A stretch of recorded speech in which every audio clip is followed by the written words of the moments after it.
We have been waiting for this Teacher Guru segment, and Vidwans Sri Srikanth Chary, Shri Shivkumar Bhat and Shri Natarajan Srinivasan have kindly consented to do this collaborative segment for the benefit of all of you. Please put a very loud, warm round of applause to welcome them to the stage so we can get started. Namaskar everybody, and very happy Guru Purnima to each and every one of you. And the Indians connect everything to divinity. We say Matra Devo Bhava, Pitra Devo Bhava, Acharya Devo Bhava, Aditi Devo Bhava, and so on. And even the Mata, Pita, Guru, Daivam, we see the manifestation of Daivam through Mata, Pita and Guru. And when it comes to Guru, regardless of our age, we all need Guru. And to achieve our personal goals and to keep us motivated and to guide us in the right direction, and also to get the approval in our way of in our pursuits, and to make sure that we are right or wrong. So today we are going to talk about this Guru and Guru-Shishya relationship. Actually, Padmaji, you gave us a different topic and you announced a different thing, but we will try to manage with that. So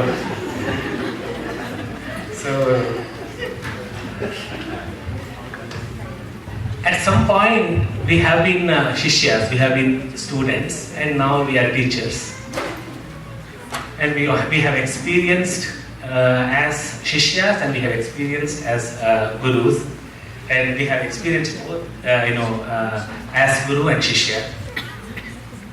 And many of our questions in this country, especially, that in this country where we have drastic cultural difference and sometimes even cultural shock, and where do we stand, and how do we handle this Guru-Shishya relationship and everything. And we don't have to say anything. In India, it's very common for students to, pay their respects to their Guru by doing namaskaram. And everything that they do, when they are in the presence of, when the Guru is present, their behavior, their language, their body language even, and their gestures, everything conveys the humility and the respect for Guru and the respect for the art.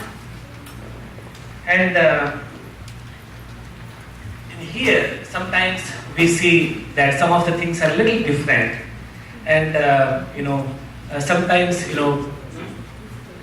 the things that we see are not as expected, and sometimes even it is like little bit. Sometimes it's hard to digest, and sometimes even scary. So why do we put our children in music? Most of them do that because they love music and everything, but in general, a lot of people put their children in music or dance, regardless of their aptitude or anything like that. They just want them to make sure that they grow learning Indian culture. And we don't have to be, you don't have to say like everything has to be like like this is the way you have to behave. Adil encouraging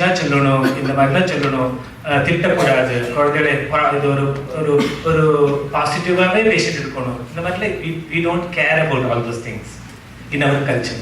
We sometimes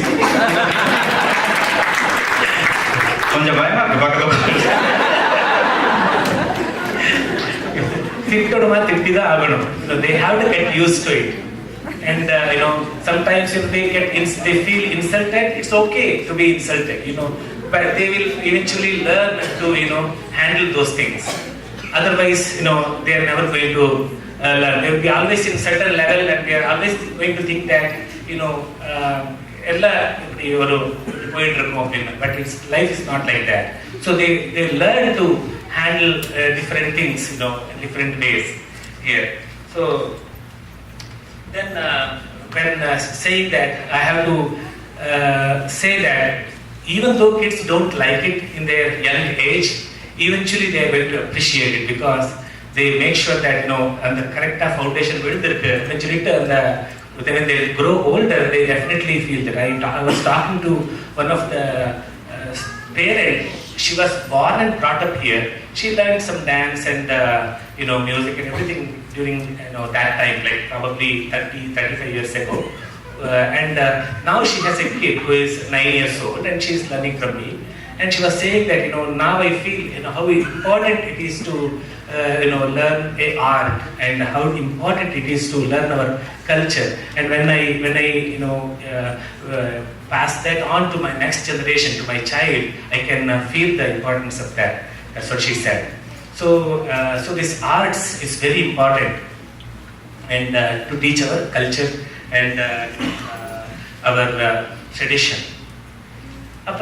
Then definitely this arts, learning of these arts. When I say arts, everything, Bhat, Mridangam, violin, dance, everything comes in that one.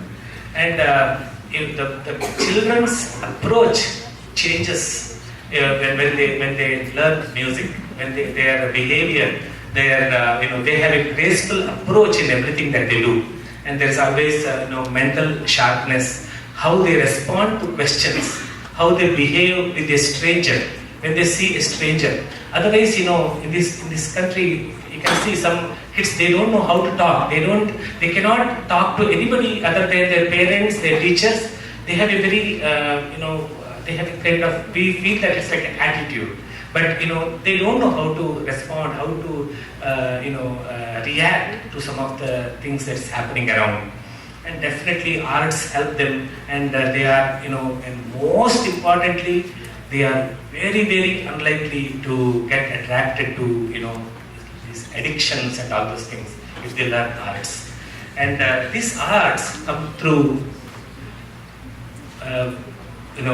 from the teacher. When the teacher, they learn all these traditions.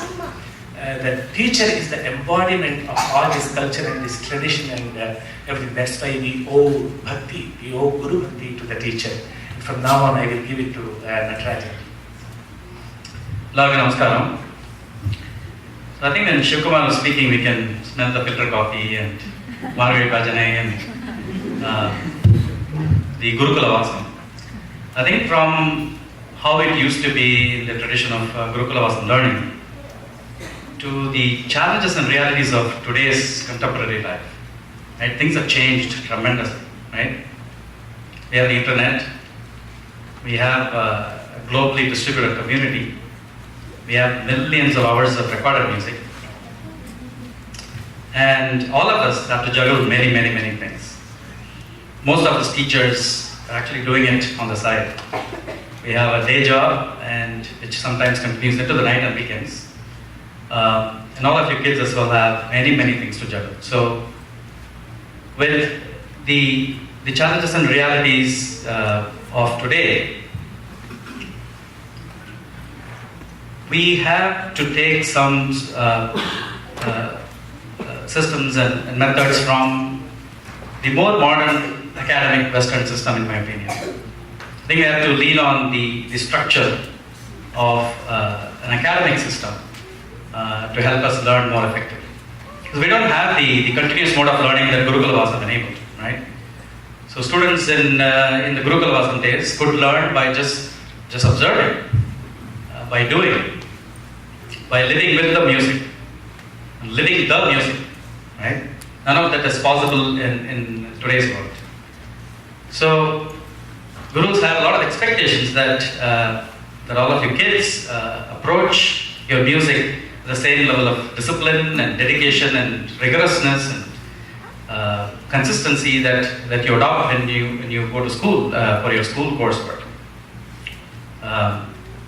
Both us, teachers and you students, have to lean on the support system that the structure provides for us to be effective in our learning process, right? So if you think about how you're successful in school, It's about being punctual. It's about being well rested and being energetic in your class. It's about keeping your notes organized. It's about doing your homework. It's about doing all your projects yourself. It's about being curious and have an instinct for self-learning. All of those are recipes for getting an A+ in your coursework. Would you agree? That's not a very energetic yes. So all of those are equally applicable to learning music. Remember what I said, we don't have the luxury of learning with the guru, living in their household. We have to rely on the structure of the modern system for us to be effective students and teachers. I hinted at being well rested and being energetic. This is a thing that I really emphasize in my classes. I really ask my students to sit straight, your back straight, and being able to squat and sit, right? For mridangam playing, this is an absolute essential thing. Right? Physical agility is very, very important. Being well rested, right? So going to class as an additional chore on Saturday and having spent the Friday night partying and building tinker objects or watching movies, what have you, is not doing justice to the class. It's not just doing justice to you or the teacher's time.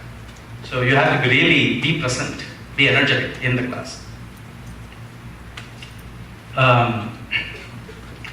So that's an expectation. I think hopefully all of us teachers here will share, right? The level of commitment and seriousness about doing this coursework. I think I'm losing my train of thought. I'm going to give to Srikanth and come back. So when Shivkumar and Natarajan were talking about the whole experience of learning music, going back to how Padmaji introduced this topic, and the experience both from the viewpoint of a guru and from the viewpoint of a shishya.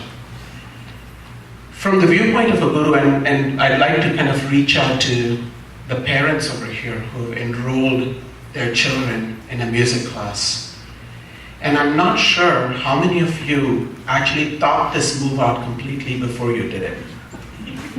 Because, when you go to a kacheri, yes, you grew up listening to music in India. You go over here and you say, wow, this is the Bay Area, there's so many opportunities over here. I want my kid to learn music. I want my kid to be connected with culture, some of the points that were raised over here, right? So I will start putting them in Bhat class, right? And then you might do your research, you might maybe talk to a few friends who've got their children in some Bhat class and say, what do you think of your guru?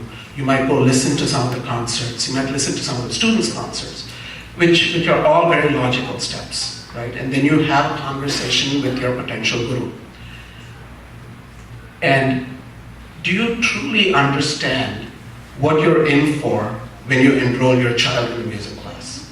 And I know some of us gurus, when we talk to you as prospective students and parents, we try to have that conversation with you so that you truly know what you're getting into.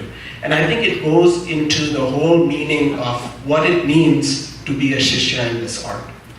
Because it's not like going to school and enrolling in a math class or taking up a Kumon class on the side. The relationship between the shishya and the guru is a very unique one.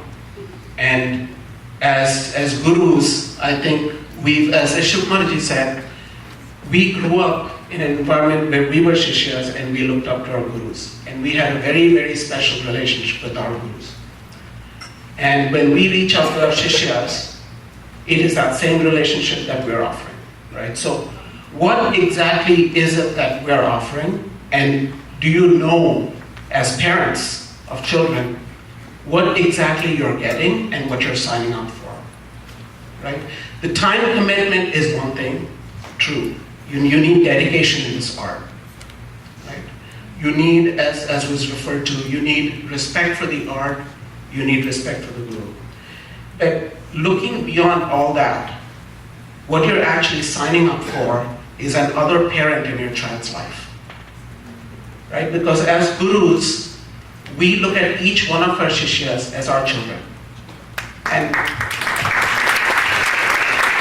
I think all the gurus know this. This is not, and when we were preparing for this discussion, one of the first points I think all three of us raised was how different this guru, a music guru, an art guru, is different. It's not a transactional deal, right? We kind of hinted at that, right? You don't go there, you sign up for your child for 1 hour of class and you pay for your 1 hour and that's what you get out of it. It's so much more than that, right? And at least to the guru it is. And I think I see a lot of gurus nodding because this is a love for the art and a love for your children that drives us. Right? It's not just we provide this service here, sign up for it, right? And that is something I want all the parents to know, and that message will go through to your children as Shishyas, so they come in the right frame of mind when they come to class, right? So what do we do as gurus is to teach your children a whole lot more than music, right? We teach them basic life lessons. And you might not realize that, and they might not realize that. But when they come into a classroom and they learn music, they're picking up so many skills. And I mean, I was just thinking about jotting down some of the thoughts that occurred to me. What do we teach them? We teach them dedication, right? What it means when you sign up for class is you're committing to do your job because we're committing to do ours, right? It's really unfair if we are all prepared to impart and you're not prepared to learn because you're not ready with the material that was covered, right? So you have your commitment, you have your obligation. And as gurus, we can be light on you, right? We can let it slide. Sure, you have an exam, we'll excuse you today. But what exactly are we teaching you when we do that? Right? We're teaching you the art of making an excuse. And you're very, very good at picking that up. So, sorry, but we are stern with you. We cannot let you slide because we are putting on a hat as your parent there. Your parents would not let you get away with this, and neither can we, right? And we're doing you a disservice by giving you all these excuses to fall back on, right? You sign up for a concert, for example, and I'm not saying this happens, but just kind of hypothetically, and you say, oh my gosh, I've got so many things to juggle, I'm going to back out of this. Right? As gurus and performers, we are dealing with the same thing, right? And we have a sense of commitment to the art, and we expect the same of you, and we're teaching you, right? It's a journey, right? So we're not going to yell at you the first time you do things, maybe we do, but usually it's a learning process, so we teach you some of these habits. How do you stay humble in an art? How do you respect the art? How do you respect a guru? So I think what we hinted at is, why do you need to show that guru bhakti? Why do you need to respect a guru? We're humans, right? So why do you need to really give us that respect? And I think growing up in this culture, the children think that. Right? We're taught to be independent. We're taught we're great. We're taught we can accomplish anything. And here comes a guru who says, that's wrong. You didn't get it, right? You didn't practice. You can do better than this. Okay? Or we can be a little bit sterner than that and say, if you're going to keep up with this, you might as well give up music because you're really not picking this up. And what exactly are we trying to say when we say that? Is it because we really don't think anything of you? You know, that's absolutely not true. And I want each one of you to know that. When we, as Shivkumar said, when we turn around and insult you, we're getting you ready for the world. And you might not like it, right? And when we tell you this work is not enough, I remember going to a class with one of my gurus. This was actually Carnatic, right? And she taught me this thing, and I slaved on this thing because it was so difficult for me at the stage that I was at. Right? I practiced this one Sangadi 100 times in the morning, took a break, practiced 100 times in the evening. I went back and I played it for her, and she said, you know what your practice You know, what kind of feedback is there when you've thrown your heart and soul into it, right? So we've been there, right? When we're dishing out to you what we received because we grew from that experience. right? And I just want the students to know that, the Shishyas to know that, and I want the parents to know that, because when you're signing up for this is a real strong commitment, right? And I know in today's day and age we have so many gurus around, and it's very tempting to say, I'll sign my son up or my daughter up for this guru. In 2 years, I'll move them out and put them in this guru. Sorry if I'm saying something that's politically incorrect, but I think I have to state this. And you kind of do your guru hopping. and you're trying to find the best deal for your child. But what you don't realize is the guru has thrown their heart and soul into it. They're identifying the children's strengths and weaknesses. And if your guru is not doing that, maybe you didn't do your homework properly to pick the guru in the first place. But your guru will guide you and guide your student to tell you what the right move is. And if they honestly believe that the student would be better off somewhere else, they will let you know that, right? But it's a real, I'll go back to the transactional deal. It's not a transactional deal, it's a heavily emotional deal, kind of. And I'll go back to the parent-child relationship. The Guru-Shishya relationship is very, very similar to a parent-child relationship, right? We take your child in, we nurture them, we mold them, we look out for, a couple points in terms of how you should talk. So I've had conversations with my students saying, this is how you need to address a senior musician. This is how you need to talk to me, right? So if, for example, I'll teach somebody one day, they'll come back and I'll have them change it, right? And I'll do it this way. And then they argue. No, you told us to do that way. And we've been there, right? All of us. And yes, I reserve the right to change the way you're going to play today, because possibly I was asking you to play it a certain way. It's not coming out the way, so I'm going to change it and make you do it this way. It does not mean I'm going senile. It does not mean I have forgotten what I taught you. But you owe me the respect, right, to say, you know what's good for me. If you change your mind, I am your student and I'm going to do what you say, right? So that level of trust,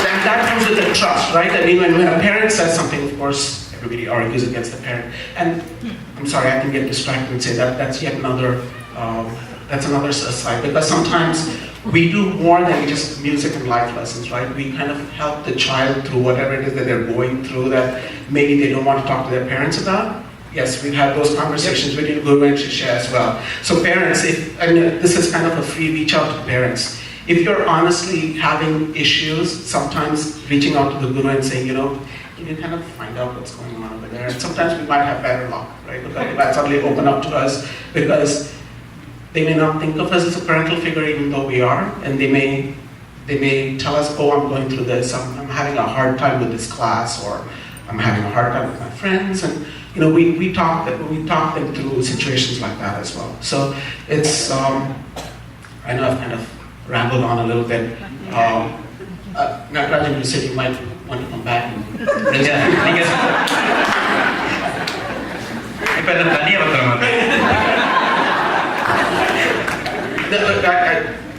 I do want to say that we have chosen 3 students that we're going to invite up on stage and have them share with you their experiences as Shishya and share with us in terms of how they look at the Guru-Shishya relationship. So you've heard the 3 of us talking about it from a Guru's perspective, as well as from the Shishya perspective from our olden days. But I think in today's society, it will be very interesting to get their perspective as well. I just want to make a couple of quick points, right? It's on the parent aspect.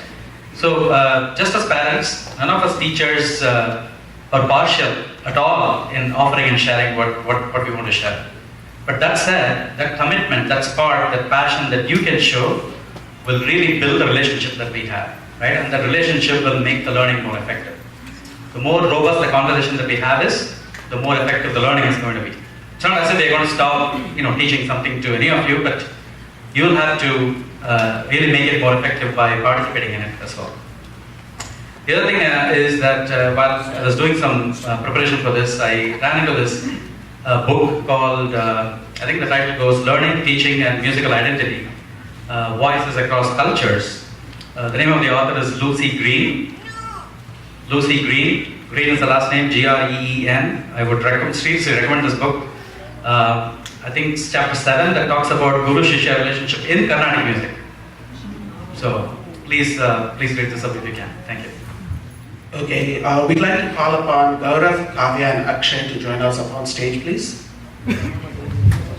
So first, we'd like each one of you to just briefly talk a little bit about how long you've been learning music, who your gurus are. Some of you may have vocal and instrumental gurus. You may have had face-to-face classes as well as Skype classes.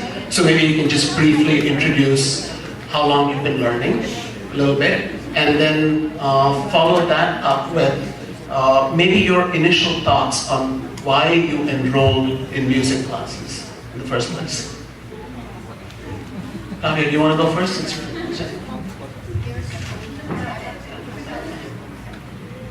Hi, I'm Kavya, and I initially started learning Carnatic music from Srimati Geeta Iyer, and I proceeded to learn from Srimati Nandini Ramamurthy, and a few years ago I am now continuing with Sri Sikil Gurucharan.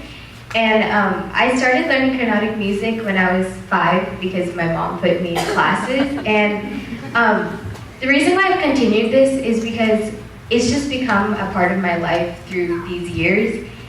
I mean, I don't think I can imagine my life without some monthly CCCs and concerts, whether it's my friends or my guru or anybody, and just the recordings that play in my house, and it's just become something that I do besides school. So I can guarantee that all of us are going into higher classes, and most of our life revolves around academics and sports and clubs and things like that.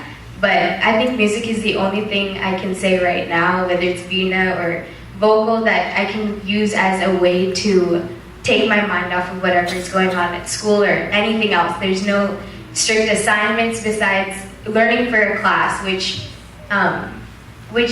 the learning for a specific class at school versus here.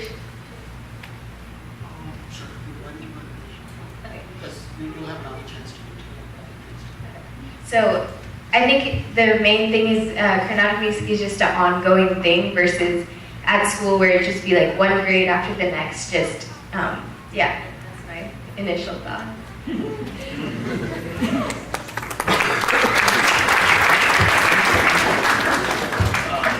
I'm Akshay, and I initially started my Vedangam training under Sri Ravindra Bharati Sridharan, and now I continue under Sri Kumbhakonam Swaminathan.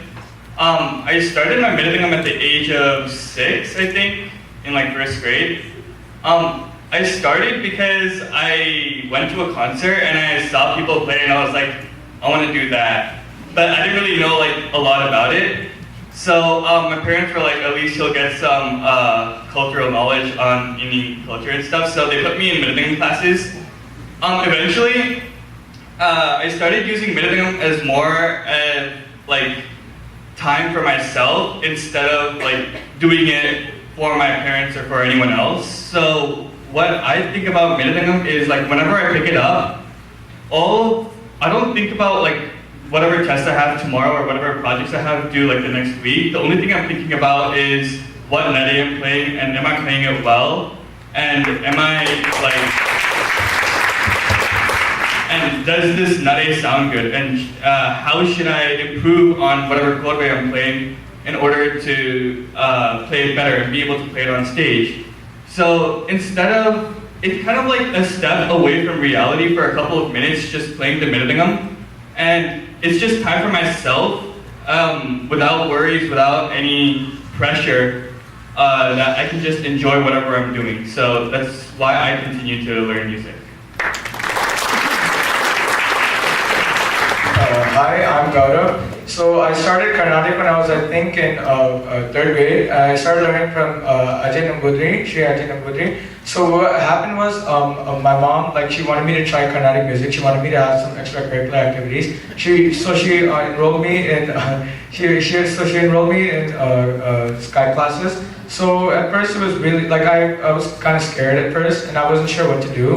So So then after like 3 classes, I really found Carnatic interesting. And then like I wanted, like after my voice change, I wanted to learn like with face-to-face teachers. So then I started learning from Shivkumar sir. And I still really enjoy Carnatic music, and this is why I really enjoy Carnatic. And I also started doing Veena 3 years ago from Srimati Anuradha Sundar. And that too, I was like asked to try it, and when I tried it, I really found it interesting. So then I chose to do Veena as well, and yeah, I found that very interesting. So yeah, this is why I do Carnatic and Veena.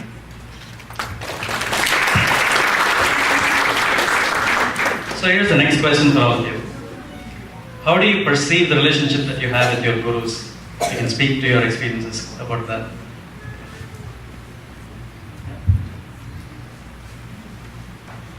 Compared to academic school teacher. So I have 2 current gurus. I forgot to mention Srikanth Uncle and Guru-Shishya Uncle.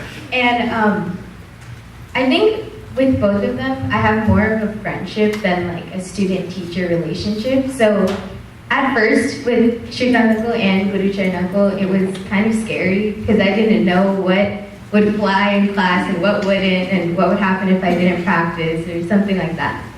But as time went on,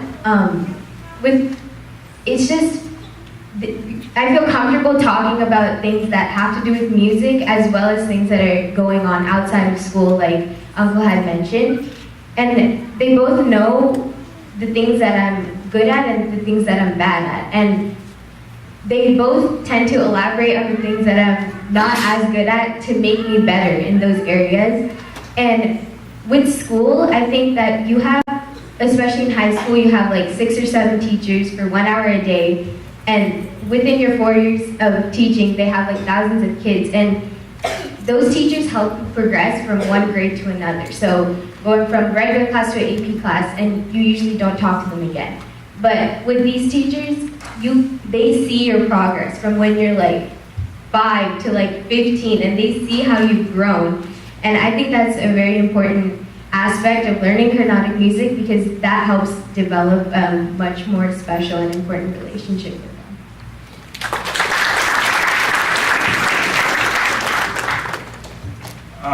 For me, my middle name teacher is in India, so when I learned from Skype, he doesn't really care about like shouting at me and yelling at me, which is something I really haven't seen from any other teacher. Like, he will actually yell at me. Like, if I keep repeating the same nare, he'd be like, "Anida, check the madri sutinde kat."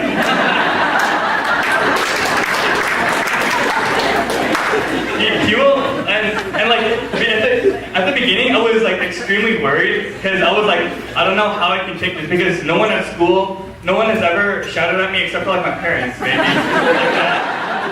But like after a point, I realized because he does this, that's how he shows that he cares about my progress and he cares about how I'm improving. And because of this, like this is what kind of motivates me to keep going. And he always tells me to put like my best foot forward. And like anytime I have a kodabe to play, he will make sure I know every single nuance of that kodabe before I go on stage and play it. So he makes sure that I'm like 100% prepared for every single concert. And like compared to my school teacher, if my school teacher, I can see in my school teacher that they don't care about any of their kids like that. They don't like see, they're not gonna see them after maybe 4 years of high school, and like those kids are never gonna come back. But for a guru, like you're always gonna be with that guru, and that's pretty much the reason why they care about you so much, is because they're always gonna see you and they're always gonna be with you. So yeah. For me, my Carnatic teacher is more than a friend to me, and my Veena teacher is also more than a friend to me. I also think that my school teachers, like, it can be different for me. Like, in my opinion, I think it's different. Like, my gurus, they would care more about making sure you do it right and performing properly. Whereas the school teachers, they also want you to progress as well, but like, I think that I share a better relationship with my gurus than my school teachers.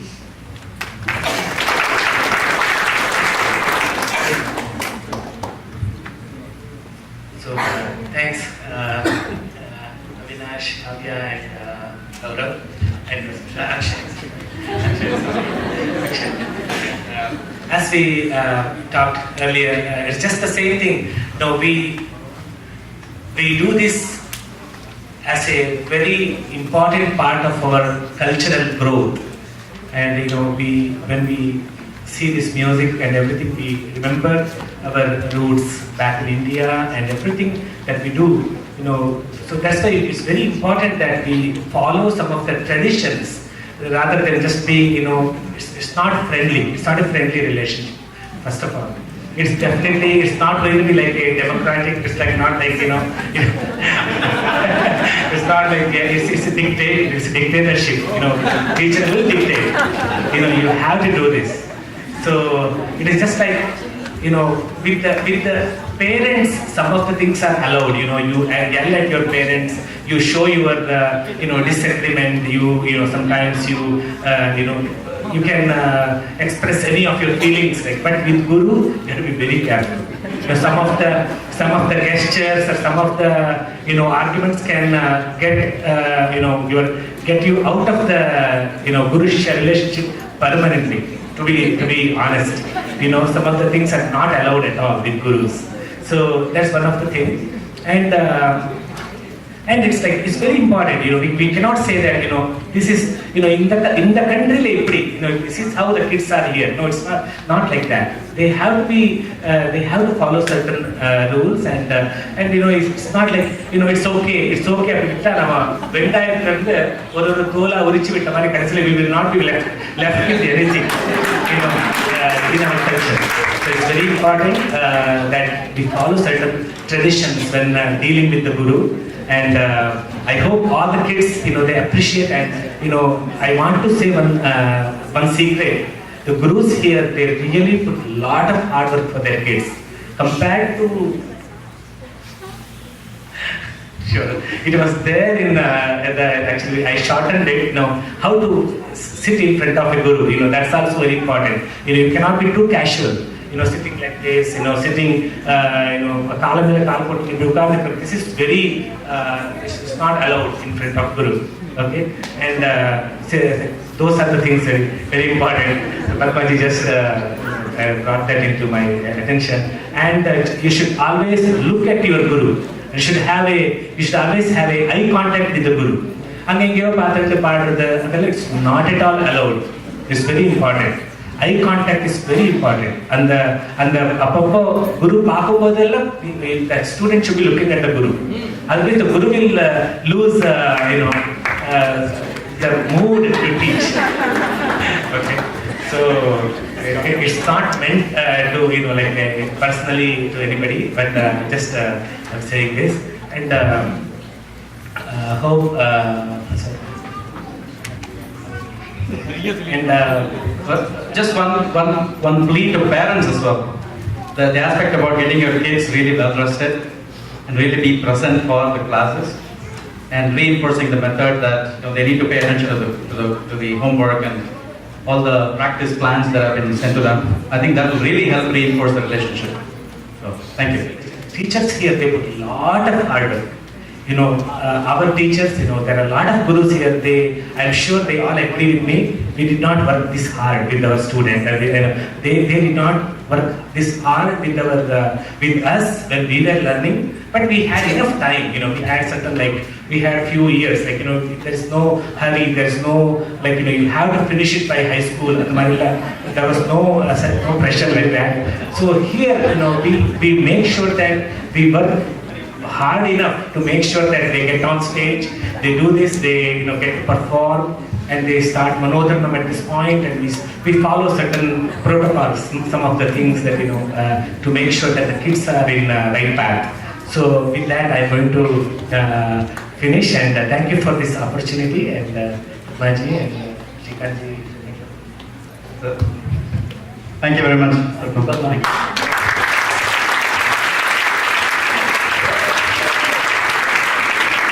Apologies to Padma that we went over. As you can see, gurus have so much to impart and we just don't know when to stop. This is the reason that we cannot stop in 1 hour. In 1 hour class, it will go over 10 minutes. Shri Shivkumar ji, Shri Natarajan and Shri Srikanth for putting in a lot of effort and sharing very, very valuable pointers.